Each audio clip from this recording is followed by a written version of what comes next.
नमस्कार दोस्तों, आपका हमारे चैनल पर हार्दिक स्वागत है।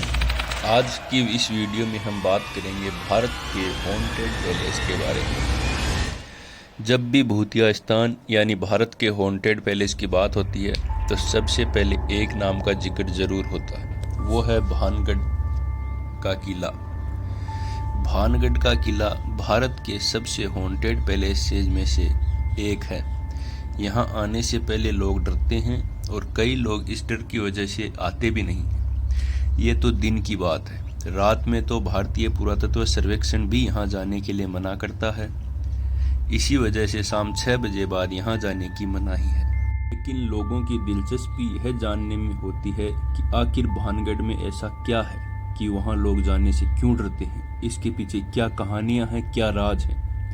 साथ ही लोग वहाँ के दृश्यों के बारे में जानना चाहता है, वहाँ का माहौल कैसा है, वहाँ क्या क्या बना हुआ है। तो आज हम आपको बताते हैं कि भानगढ़ में क्या खास है और उससे जुड़ी कुछ बातें जिनके बारे में लोग जानना चाहते हैं। भानगढ़ राजस्थान के अलवर जिले में है। देखने में यह भी राजस्थान के दूसरे किलों की तरह और काफ़ी खूबसूरत है, लेकिन अब इसकी वो खूबसूरती नहीं है और यह पूरी तरह से खंडहर हो चुका है। इस किले को 1583 में आमेर के राजा भगवंत दास ने बनवाया था और इस किले का भी जयपुर में आमेर के किले से संबंध है। कहा जाता है कि पहले यह भी अन्य किलों की तरह काफ़ी खूबसूरत था, लेकिन बाद में एक श्राप की वजह से इसका ये हाल हो गया। यह श्राप की कहानी ही है जिसकी वजह से लोग यहाँ जाने से डरते हैं। तो आपको बताते हैं कि भानगढ़ को लेकर क्या कहानी है। वैसे तो भानगढ़ को लेकर कई तरह की कहानियां प्रचलित हैं, लेकिन सबसे ज़्यादा चर्चा रानी रत्नावती और श्राप वाली कहानी की होती है। कहा जाता है कि यहाँ एक राजकुमारी थी जिनका नाम रत्नावती था।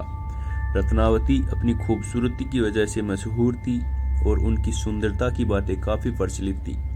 हर कोई उनसे शादी करना चाहता था और एक किले का ही एक तांत्रिक भी उन चाहने वालों में से एक था। तांत्रिक ने रत्नावती को अपने तंत्र से उसे अपने वश में करने के बारे में सोचा कि रत्नावती एक बार इत्र खरीद रही थी और कई लोग कहते हैं कि रत्नावती की दासियां उनके लिए इत्र खरीद रही थी। फिर उस तांत्रिक ने राजकुमारी के इत्र को तंत्र के जरिए मंत्रित कर दिया और जब यह इत्र राजकुमारी के पास पहुंचा तो वो इस इत्र पर किए गए जादू को पहचान गई। फिर रानी को इस इत्र को लगाने के बजाय फेंक दिया और फिर जिस पत्थर पर वो इत्र गिरा उससे वो तांत्रिक ही घायल हो गया। लोगों का कहना है कि मरते मरते उस तांत्रिक ने यह श्राप दे दिया कि अब इस भानगढ़ का विनाश हो जाएगा। वहीं कुछ लोग कहते हैं कि राजकुमारी ने गुस्से में आकर यह श्राप दिया था। फिर कुछ दिनों बाद काफ़ी अजीबोगरीब तरीके से भानगढ़ का विनाश हो गया। श्राप में कहा गया था कि यहाँ के लोग मर जाएंगे और वापस उनका जन्म नहीं होगा और आत्मा यहीं ही भटकेगी और उसके बाद यहाँ ही आत्मा भटक रही है। इस वजह से जो भी यहाँ रात में रुकता है वो परेशान ही रहता है। अब लोग कहते हैं कि यहाँ औरतों की चीखने और रोने की आवाज़ आती है।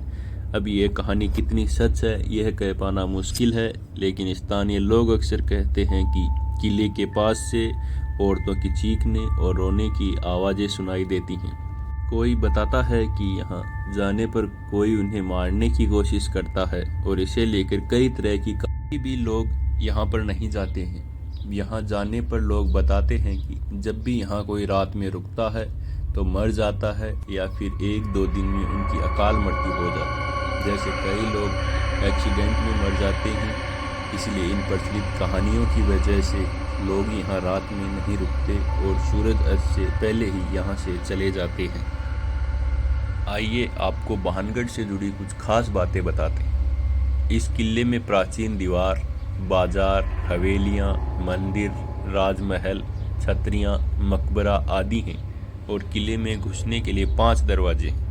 साथ ही इसमें कई मंदिर हैं जिनमें गोपीनाथ, सोमेश्वर, मंगला देवी एवं केशव राय मंदिर है जो नागर शैली में बने हुए हैं। इनके अलावा पूरी बस्ती एक के बाद एक 3 प्राचीरों से सुरक्षित की गई है। बाहरी प्राचीर में प्रवेश हेतु 5 द्वार बने हुए हैं।